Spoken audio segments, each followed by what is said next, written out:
Haleluya. Puji Tuhan. Mari kita sama-sama mengambil catatan dan Alkitab yang sudah kita persiapkan. Kita akan belajar firman Tuhan hari ini. Saya berikan judul, Anda catat ya, pelajaran berharga dari Ishak untuk kita. Ya, ini Bapak Ishak, putranya Abraham, papanya Esau Yakub. Pelajaran berharga dari Ishak untuk kita. Sadarkah kita bahwa kejadian-kejadian di Alkitab itu ditulis untuk pembelajaran kita, agar supaya kita diberkati. Jadi pengalaman hidup orang lain itu adalah guru, supaya kita sendiri nggak perlu melalui kesalahan mereka. Nah, kejadian di firman Tuhan semuanya itu betul-betul diceritakan gamblang. Benar salah mereka Tuhan tidak tutup-tutupi, Roh Kudus inspirasi. Supaya Anda dan saya jadi smart. Lebih tepatnya jadi berhikmat. Mari kita sekarang baca. Ini langsung cerita tentang Yakub ketika diberkati Ishak sebagai anak sulung. Yakub yang mencuri berkat dari si Esau itu. Tapi saya mau fokus ke Ishak. Pelajaran berharga apa yang kita bisa petik untuk hidup kita hari ini? Apa yang relevan sehari-hari? Ketika Ishak sudah tua. Oh, Kejadian 27 ya. Saya udah beritahu belum tadi. Kejadian 27 ayat 1 ya. Ketika Ishak sudah tua dan matanya telah kabur, sehingga ia tidak dapat melihat lagi, dipanggilnyalah Esau, anak sulungnya, serta berkata kepadanya, "Anakku." Saud Esau, "Ya Bapa." Berkatalah Ishak, "Lihat, aku sudah tua, aku tidak tahu bila hari kematianku. Maka sekarang, ambillah senjatamu, tabung panah dan busurmu. Pergilah ke padang, dan burulah bagiku seekor binatang. Olahlah bagiku makanan yang enak, seperti yang kugemari. Sesudah itu bawalah kepadaku, supaya ku makan, agar aku memberkati engkau sebelum aku mati." Ini kan harusnya bagus ya, Papa yang peduli. Tapi kalau Anda dan saya teliti, di sini ada sebuah kesalahan besar yang Ishak hampir lakukan, yaitu memberikan berkat kepada orang yang Tuhan bilang dia bukanlah pewaris berkat itu. Sekalipun si Esau itu anak yang sulung, tapi Tuhan sudah berfirman. Saya jelaskan dulu satu persatu ayat per ayat ya. Ayat pertama, ketika Ishak sudah tua dan matanya telah kabur. Jadi Ishak ini umur berapa? Dia berumur 137 tahun. Ketika kejadian ini terjadi. Ketika Ishak sudah tua dan matanya telah kabur. Saya bisa mengerti. Kalau orang itu sudah tua, lanjut sekali usianya. Jangankan 137. Umur 80 aja pendengaran mulai berkurang atau mata mulai kabur. Ini sudah lebih dari 100 tahun. Jadi Ishak ini hidup sampai umur 180. Sejarah mencatat dan Alkitab juga menuliskannya. Dari 137 ke 180, dia masih hidup 43 tahun lagi setelah itu. Jadi kejadian ini sebenarnya bukan pada saat dia hampir mati. Dia masih hidup lagi cukup lama setelahnya. Tapi dia nggak bisa resiko, karena dia sudah tua. Kalau sudah umur segitu, kapan saja. Zaman dulu orang hidup lebih lama. Zaman itu ya. Tapi meskipun demikian, mereka juga nggak pernah dapat kepastian. Kapan akan dipanggil Tuhan? Panggil pulang ke rumah Bapa maksudnya. Ishak ini sudah tua, matanya sudah kabur. Tapi dia berkata di ayat 2, berkatalah Ishak, "Lihat, aku sudah tua. Aku tidak tahu bila hari kematianku." Menurut saya sih bijaksana. So far so good di dua ayat ini. Dia kepingin menata rumah tangganya. Ya. Dia mau tulis surat wasiat. He wanted to write his will. Ya. Dia mau settle affairs of his household. Dia mau mempersiapkan setelah kepergian. Menurut saya ini orang tua yang sangat bijaksana. So far so good sih. Malahan hari-hari ini kita itu nggak punya persiapan. Jangankan anak muda. Seringkali kita tuduh orang muda itu nggak punya persiapan hidup. Siapa bilang? Orang tua kadang-kadang melakukan hal yang sama, serupa, atau lebih fatal. Kalau orang muda tidak mempersiapkan masa depan, kita yang semakin hari semakin tua tidak mempersiapkan keturunan. Kita tidak mempersiapkan orang-orang yang selanjutnya. Kita hidup untuk generasi kita. Saya jadi ingat Hizkia. Hizkia didatangi Yesaya. Nabi seperti ini pasti tidak disambut welcome. Kan kita suka sekali kalau kedatangan Nabi itu dapat nubuat atau nubuatan yang indah-indah. Tapi Nabi ini datang dan berkata, "Hei Raja, you akan meninggal dunia. Rapikan rumah tangga. Tolong settle your affairs. Urusan-urusan itu loh dibuat beres. Nanti kalau mati jadi kacau balau. Write your will atau tulis surat wasiat. Jadi semua orang jadi tahu, nggak tabrakan nanti di lapangan." Hizkia nangis kan, kita semua tahu ceritanya di Perjanjian Lama. Kitab Raja-Raja, lalu dia menghadap tembok, mewek di depan Tuhan, tapi Tuhan dengarkan, oh Tuhan itu cinta, dikasih tambah 15 tahun hidupnya. Ya itu cerita lain kali, nanti saya akan bahas itu ya.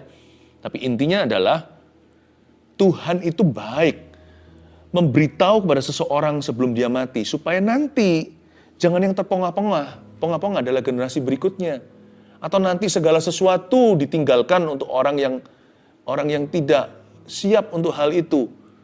Jangan-jangan yang kita tinggalkan nanti hutang, piutang. Jangan-jangan yang kita tinggalkan adalah dosa. Berapa banyak orang seperti macan tutul mati meninggalkan tutulnya. Orang berdosa mati meninggalkan dosanya. Jangan sampai hidup bagi generasimu sendiri. Hari-hari ini saya mendapat rema waktu saya belajar soal Ishak yang sudah tua. Meskipun bukan pas mendekati kematian, dia masih hidup cukup lama. Dia nggak bisa resiko. Dia cepat-cepat tata rumah tangganya. Ini bijaksana. Ada sebuah rema yang saya dapatkan. Pelajaran berharga dari Ishak untuk kita. Baik yang muda maupun yang tua. Termasuk yang tua apalagi kita semua nih. Saya sih semakin hari semakin tua juga. Saya bukan before 30. Jadi semua harus saya pikirkan jauh hari. Untuk gereja, untuk keluarga, untuk orang lain. Ya. Nomor 1, ini rema itu. Tulislah ini. Rapikan urusan rumah tangga selagi bisa. Saya rasa Roh Kudus sedang berbicara kepada beberapa orang atau tepatnya lebih kepada banyak orang.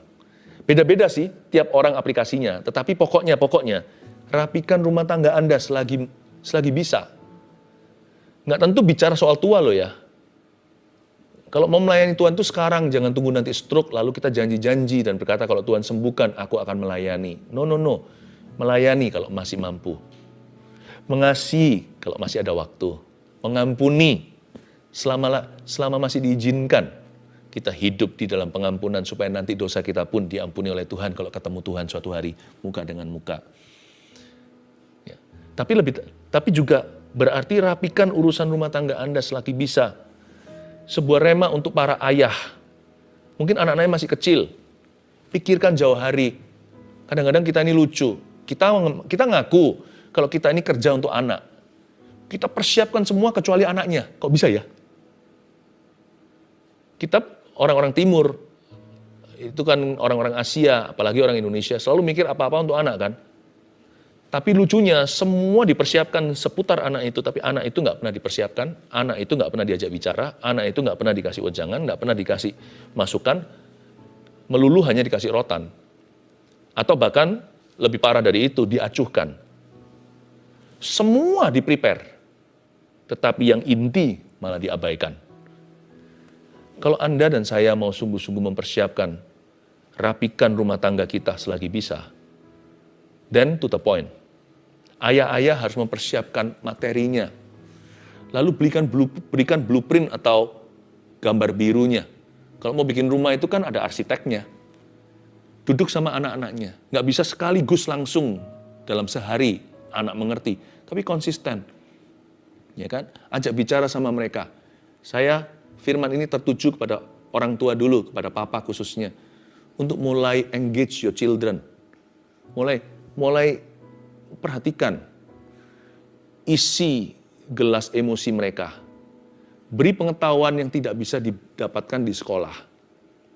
Tentang kehidupan. Duduk sama mereka. Mereka kalau ditanya, besok mau sekolah apa? Mereka nggak akan bisa menjawabnya. Makanya butuh Anda, meskipun keputusan di tangan mereka. Anda harus memberikan suggestion atau saran. Karena Anda yang paling kenal anak Anda dan Anda yang paling kenal dunia. Anak Anda tidak mengerti itu. Karena mereka belum di situ. Anda lah, papa mama adalah dua pengintai kekanak-kanaan yang Musa utus itu. Bahkan kalau single parent pun, atau tinggal satu saja ortu, Tuhan akan beserta. Beritahu sama mereka, kayaknya ini cocok untukmu nak. Ini kayaknya tidak, tapi terserah kamu, tapi pokoknya begini. Anak butuh jamahan pribadi. Seperti Daud yang mempersiapkan bahan untuk Salomo. Dia nggak berhenti di bahan loh. Kalau Anda baca di kitab Raja-Raja sekali lagi, itu kaya sekali pewahyuan. Daud setelah memberikan, dia kasih blueprintnya kepada Salomo. Bahkan Salomo bukan anak sulungnya. Salomo diberitahu begini, nanti kamu bangun ya, bait suci itu begini, arahnya kemana dan sebagainya. Salomo tinggal bangun saja. Bukan berarti jadi yes man, hanya menjalankan perintah, enggak.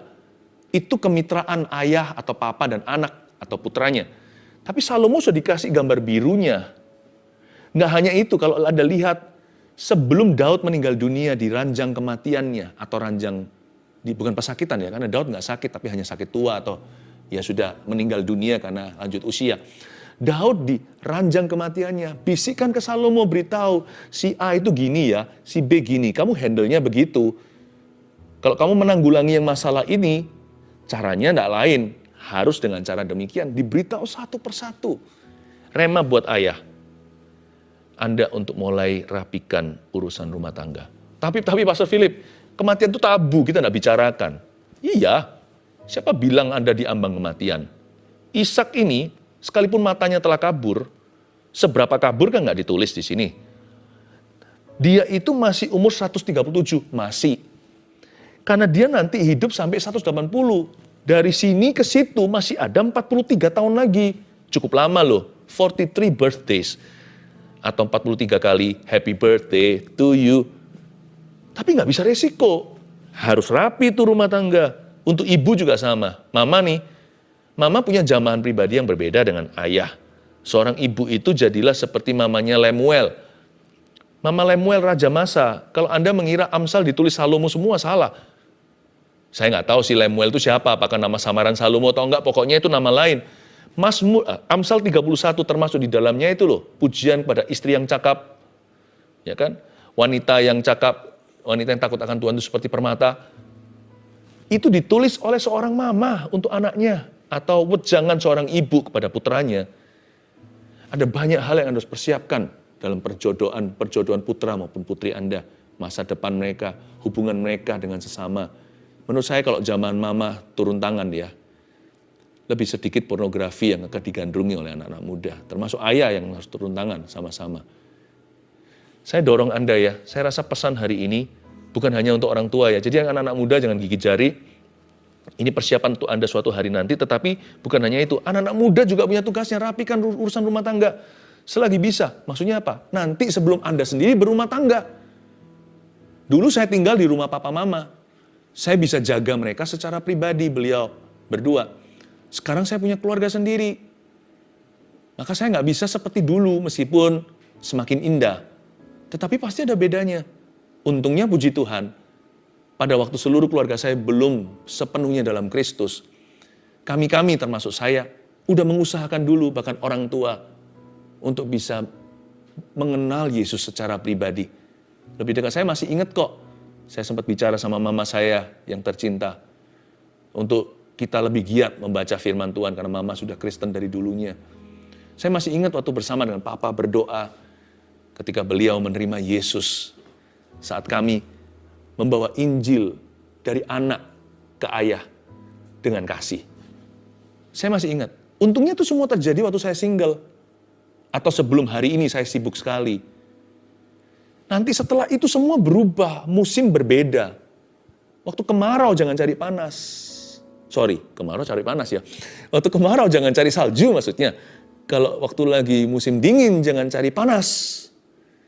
Pada waktu single, waktu Anda masih bujangan, tinggal di rumah papa, mama, atau ayah, ibu, layani mereka. Khususnya bawa perkara kekal. Karena Anda belum bisa membahagiakan mereka secara materi. Nggak apa-apa, nggak usah terburu-buru, berbuah pada musimnya. Jangan pada waktu Anda belum bisa, Anda frustrasi, kok nggak bisa make my parents happy. Beliin apa kayak yang mahal kayak apa kayak. Nggak tentu itu yang mereka butuhkan. Itu menurutmu. Tapi apa yang Anda bisa berikan? Nanti suatu hari Anda mampu belikan barang mahal pun, Anda nggak bisa berikan itu. Selama masa Anda tinggal di rumah mereka. Kasih apa yang Anda sanggup berikan hari ini. Yang dari Tuhan itu. Rapikan rumah tangga, urusan rumah tangga. Selagi bisa. Nggak gitu, sebanyak orang itu hidup hanya untuk masa depan gitu loh. Oh, mimpinya, tapi yang sekarang diabaikan. Seperti saya katakan tadi, seputar anak disiapkan, anaknya sendiri nggak peduli. Udah nanti. Atau orang hidup di masa lalu, itu lebih payah lagi. Dia nggak bisa lihat masa kini, masa depan. Dia terus menyesali. Orang seperti itu nggak bisa maju. Tapi Tuhan mau Anda hidup di masa kini dan melihat masa depanmu. What should you prepare? Apa yang harus Anda persiapkan? Beberapa orang perlu kembali sekolah. Kalau masih bisa. You prepare. Let's prepare not only. You know, some people say, ada beberapa orang yang pernah berkata gini, saya sih siap mati. Ketika kenal Yesus sudah siap meninggal setiap saat saja. Jangan cepat-cepat, tetapi kita siap segala waktu. Mengapa? Karena dalam Kristus hidup adalah Kristus, mati adalah keuntungan. Tapi banyak orang nggak siap loh untuk masa tua. Apa ya, kadang-kadang hari-hari saya renungkan, apa yang harus saya persiapkan untuk masa tua saya ya? Jikalau Tuhan izinkan saya hidup selama itu. Apa yang harus saya prepare ya? Saya ingin sekali memprovokasi dengan cara yang baik. Pikiran-pikiran yang Anda pendam atau selama ini Anda anggap tidak penting. Karena Tuhan ingin memberi Anda masa depan penuh pengharapan, maka masa kini harus penuh persiapan. Tangkap itu. Nah, kita sekarang lihat ayat yang ketiga. Maka sekarang ambillah senjatamu, tabung panah dan busurmu, pergilah ke padang dan burulah bagiku seekor binatang. Olahlah bagiku makanan yang enak seperti yang kugemari. Sesudah itu bawalah kepadaku supaya ku makan, agar aku memberkati engkau sebelum aku mati. Nah, disinilah kesalahan. Ayat 3, biasalah instruksi kepada Esau yang suka berburu. Ayo ambil senjatamu, tangkaplah hewan hutan, lalu nanti masakkan dengan cara yang aku paling suka. Mau kare kek, atau pakai, nggak tahulah bumbu apa yang dia suka. Supaya aku makan. Nah, di sini kesalahannya. Agar aku memberkati engkau sebelum aku mati. Pastor Philip, apa salahnya sih memberkati? Karena Ishak memberkati sesuatu yang merupakan sebuah kelancangan. Dan dia tahu. Nah, saya harus buka cerita ini. Karena Alkitab tidak silent. Alkitab itu tidak diam dan menutupi. Bahkan Daud salah sama Batsheba pun dibuka di dalam firman. Ishak juga sama. Dia hendak melakukan sesuatu yang Tuhan bilang jangan. Dia melanggar tatanan. Tulis dulu poin nomor 2. Jangan menentang kehendak Tuhan yang dinyatakan.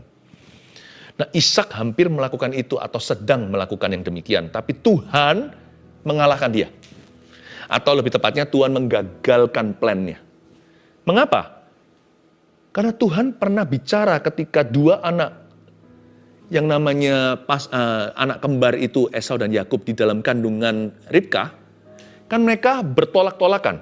Saya nggak tahu apa yang dirasakan oleh seorang mama. Pokoknya gejolak luar biasa sampai Ribka berkata, kalau begini aku nggak mau hidup. Buat apa aku hidup? Karena bayi di dalamnya itu dua-dua bertolak-tolakan. Lalu mereka, dikatakan di pasal sebelumnya, 2 pasal sebelumnya, tepatnya pasal 25, mereka itu berdoa kepada Tuhan, Ribka. Tapi kalau Ribka doa ya pasti Ishak juga berdoa. Wong Ishak lah yang mendoakan agar Ribka itu mengandung kok. Lalu diberi Tuhan twins atau diberikan anak kembar. Nah, ketika mereka berdoa meminta petunjuk Tuhan, datanglah firman Tuhan. 25, Kejadian 25, ayat 23, nggak usah dibuka, nanti buka sendiri. Kira-kira begini bunyinya. Tuhan berfirman, di dalam kandunganmu itu, di dalam rahimmu ada 2 bangsa. 2 suku bangsa akan berpencar dari sana. Satu suku bangsa akan lebih kuat daripada suku bangsa yang lainnya, dan yang tua akan menjadi hamba yang lebih muda. Udah jelas dari awal. Sebelum Yakub maupun Esau, dua-duanya bisa berbuat baik atau berbuat jahat. Tuhan sudah menentukan, nanti hak kesulungan itu bukan by usia. Hak kesulungan itu by pilihan. Dan pilihan Tuhan jatuh kepada Yakub, sebelum dikasih nama Yakub, tapi pilihan Tuhan jatuh kepada yang muda, yang akan menjadi tuan terhadap yang tua. Suku yang satu ini akan lebih kuat dari suku satunya. Lalu keluarlah Esau, gitu. Sebagai bayi kemerah-merahan, makanya dikasih nama Esau. Waktu Yakub keluar, pegang tumit kokonya. Makanya dikasih nama Yakub. Masa Ishak nggak tahu? Saya aja mencatat, saya sebagai orang yang tidak sekenal Tuhan seperti Bapak Abraham, Ishak, Yakub aja, saya aja mencatat apa yang Tuhan katakan dalam hidup saya. Bukan hanya di memori, saya catat beneran. Tanggal berapa Tuhan ngomong apa sama saya. Apa yang dinyatakan, saya nggak akan sia-siakan. Karena saya tahu Tuhan minute atau Tuhan serius dengan itu. Dan Tuhan udah menyatakan sama Ishak, dia tahu kok. Dia tahu. Tapi dia mau menentang kehendak Tuhan. Siapa tahu Tuhan berubah pikiran. Dia mencoba melawan takdir yang dinyatakan. Bukan berarti saya percaya takdir lalu kita nggak berbuat apa-apa, bukan.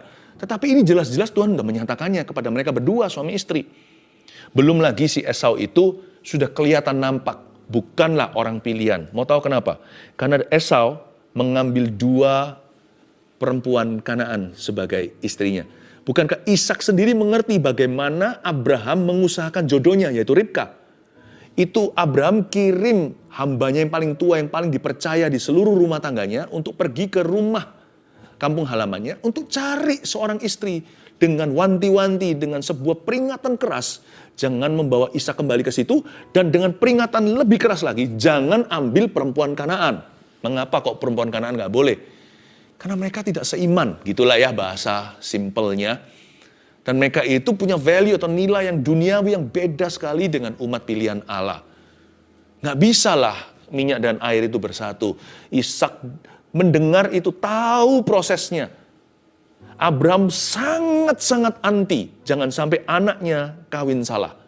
Kok sekarang dia lihat Esau ambil 2 lagi perempuan Kanaan, dan itu menjadi kepedihan hati papa mamanya, karena Alkitab mengatakan demikian di pasal sebelumnya. Masa dia nggak bisa lihat? Dia tahu jelas. 1 thing goes wrong, 2 thing goes wrong. 1 hal salah, 2 hal salah, 2, 3 hal salah. Bukan tanpa saksi kalau Tuhan itu memberi pewahyuan. Tapi dia menentang itu. Satu lagi bukti ya, kenapa dia menentang Tuhan adalah, dia diam-diam melakukan ini. Dia diam-diam beritahu sama Esau, kamu ambil senjatamu, coba kamu minimal dapat rabbit kek, atau mungkin dapat kijang atau apa, masakkan papa. Dibawa masuk ke kemah. Perkara begini ini perkara besar, sedangkan sunat saja di dalam kebudayaan Yahudi itu seperti dirayakan seluruh rumah tangga besarnya, apalagi jikalau putra mahkota. Itu betul-betul menjadi sebuah milestone atau sebuah titik, seperti orang itu punya bayi 1 bulan dirayakan atau bagi-bagi kue atau apa gitu ya, berapa kebudayaan kan begitu. Atau nanti Sweet 17 kalau di Amerika Sweet 16. Itu adalah sesuatu yang sangat penting. Kenapa dia diam-diam? Dia sungkan kali sama istrinya karena sama-sama dapat pewahyuan tapi satu mau diam-diam melanggar. Ini kurang mulia dari Bapak Ishak sebenarnya. Karena hal seperti ini harusnya seluruh keluarga punya urusan. Ini harusnya menjadi publik, diumumkan di dalam rumah tangganya. Tapi dia diam-diam. Dari sini saya tahu bahwa he knew in his heart this was the wrong thing to do. Dia tahu di dalam hatinya ini adalah perkara yang salah. Tapi nggak fair kalau saya hanya tunjukkan kegagalan Ishak. Kita semua juga punya banyak kegagalan. Sekarang saya tunjukkan kehebatannya. Mengapa dia salah satu patriarchs atau salah satu daripada bapak-bapak Israel. Nah, saya sekarang ajak Anda melompat ya. Ceritanya, singkat cerita ya. Ini akhirnya terjadi drama luar biasa. Berkat itu tercuri dari Esau ke Yakub. Sekarang kita langsung melihat di ayat yang 30 sampai 33. Setelah Ishak selesai memberkati Yakub, oke? Dan baru saja Yakub keluar meninggalkan Ishak ayahnya, pulanglah Esau kakaknya dari berburu. Ia juga menyediakan makanan yang enak lalu membawanya kepada ayahnya. Katanya kepada ayahnya, "Bapa, bangunlah dan makan daging buruan masakan anakmu agar engkau memberkati aku." Tetapi kata Ishak, ayahnya kepadanya, "Siapakah engkau ini?" Sahutnya, "Akulah anakmu, anak sulungmu, Esau. Esau, Esau."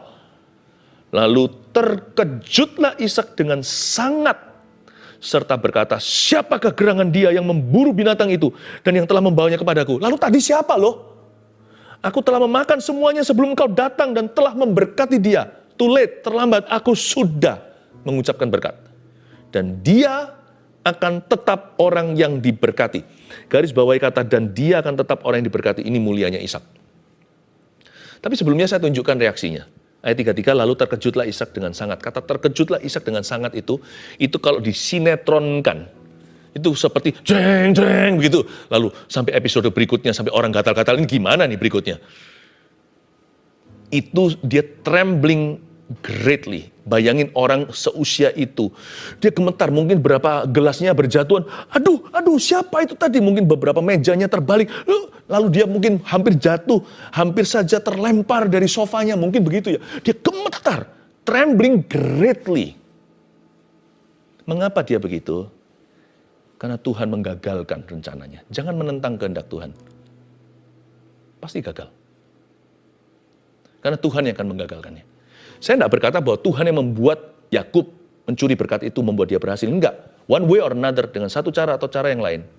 Berkat itu akan jatuh ke Yakub. Hanya Yakub tidak percaya. Ribka juga tidak percaya. Tuhan tidak perlu dibantu kok. Semua akan indah pada waktunya. Waktu Tuhan akan tiba. Jadi jangan sampai tangan kita itu menancapkan apa-apa. Kita nurut aja sama Tuhan. Kehendaknya akan jadi. Asal kita belajar setia dengan perkara hari ini. Paham ya? Nurut aja sama Tuhan, semua rancangannya akan digenapi. Asal kita hari ini belajar untuk taat. Belajar untuk taat, bukan berarti sudah bisa taat sempurna. Belajar untuk taat tiap langkah hidup kita. Waktu kita gagal pun kita masih bisa belajar taat loh dengan bertobat. Waktu kita salah atau dosa. Asal kita begitu, Tuhan akan bawa kita ke sana. Saya nggak berkata bahwa Tuhan pakai Yakub, Tuhan yang suruh Yakub, enggak. Ini manusia. Tapi di sisi Ishak memang Tuhan izinkan ini untuk menggagalkan dia. And God had beaten him to it. Kayak seolah-olah saya mau ambil cangkir ini, sebelum saya ambil tiba-tiba Tuhan sudah mengambilnya dari saya. Saya kalah satu langkah. Ishak nyaris menurunkan berkat. Nyarisnya seperti apa? Yakub baru keluar, Esau masuk. Mereka papasan begini. You can never win against God. Nggak akan bisa menang. Dan kita nggak mungkin bisa outrun Tuhan. Nah, tetapi mulianya Ishak di mana? Kalau Anda baca. Setelah dia gemetar demikian rupa, syok setengah mati, untung aja dia nggak stroke dan mati, dia berkata, aku telah memakan semua sebelum kamu datang tadi dan telah memberkati dia. Lalu kalimat berikut inilah kemuliaannya. Dan dia akan tetap orang yang diberkati. Dan Ishak berkata, indeed, he will stay blessed. Luar biasa ya. Dia berkata, indeed, sungguh, sesungguhnya aku katakan padamu, dia tetap akan diberkati. Aku tidak akan mencabut berkat itu dari dia. Ketika Ishak menyadari bahwa dia telah salah, dia tidak bersikukuh berada di dalam kesalahannya. Dia berbalik segera dan berkata, I know there is God in this. Ada Tuhan di dalam ini. And that man will remain blessed. He will stay blessed. Dan orang itu akan tetap diberkati. Ini membuat Esau nangis setengah mati. He will remain blessed. Tiba-tiba dia ingat mungkin, pasal 25 ayat 23, di dalam rahim ada dua suku. Yang satu suku lebih besar. Dan yang tua akan menjadi hamba kepada yang muda. Dia langsung ingat dan berkata, let God's will be done, biar kehendak Tuhan jadi. Dan dia berbalik segera dan mengucapkan kalimat berikut ini yang membuat saya terharu. And he, dalam keadaan buta nih, and he will remain blessed. Dan dia akan tetap diberkati. Banyak orang kalau sudah salah gimana? Terlanjur, telat. Lanjut aja. Atau kalau orang Jawa Tengah berkata bablas. Ya, itu Bang Jo bablas. Bang Jo itu artinya lampu merah, sikat. Coba kalau kita nyetir. Kuning nih, kita sudah setengah. Itu moncongnya mobil udah di luar batas. Kita gas, betul kan? Kalau si siapa namanya? Kalau si Ishak nggak begitu. Dia atret, dia reverse dan mundur. Kembali di balik garis. Karena bagi dia, keputusan terakhir itu dari Allah. Nomor 3 tulis, akui keputusan akhir dari Tuhan. Akui keputusan akhir dari Tuhan itu yang sah. Nggak pernah terlambat kok untuk kita itu berbalik atret ceritanya atau reverse gear atau giginya mundur ke belakang. Dan dia akan tetap orang yang diberkati. Inilah definisi berserah. Berserah itu bukan berarti nggak pernah salah. Berserah itu adalah cepat kembali kalau salah. Akui keputusan akhir dari Tuhan, itu yang sah. Saya tahu tidak semua orang kita doakan mereka sembuh. Tapi kita tidak menentang kehendak Tuhan kalau kita berdoa untuk kesembuhan. Karena Tuhan Yehova Rafa. Namun demikian, kalau kita sembuh hari ini atau belum, atau kita akan sembuh nanti atau enggak sama sekali. Kalau kita minta mujizat atau berkat juga sama aplikasi. Jikalau pada akhirnya, apapun result atau terakhir hasilnya, kita harus bisa menerima keputusan akhir Allah. Akuilah bahwa keputusan akhir yang dari Tuhan itulah yang sah dalam kehidupanmu. Berapa banyak orang punya cita-cita begini, aku mau begini. Perjalanannya beda. Tapi ujungnya, jangan jadi orang yang nanti kecewa sama Tuhan lalu mati, masuk neraka. Kita harus bisa menoleh dan berkata, it is well with my soul. Tenanglah jiwaku, semua baik-baik. Kehendak Tuhan, bukan kehendakku, terjadilah. Kalau kita bisa begitu, kita orang yang paling plong. Saya kagum sama Bapak Ishak. Dia juga pernah kedagingan. Tetapi saya lihat rohnya dia itu benar di hadapan Allah. Dia berkata, and he will remain blessed. Dia tidak retract atau tidak mengambil kembali berkatnya. Dan dia tidak bersikuku dalam kesalahannya. 3 hal ini yang kita bisa pelajari dari Bapak Ishak hari ini. Terapkan dalam hidupanmu rema-rema dari Roh Kudus ini. 1, rapikan urusan rumah tangga selagi bisa. Oke? 2, jangan menentang kehendak Tuhan yang dinyatakan. Don't even think about it. Jangan dipikirkan. Jangan coba-coba ke arah situ. 3, akui keputusan akhir dari Tuhan itu yang sah. Haleluya, tangan Tuhan sedang merendah. Rencana indah bagi kita hari ini.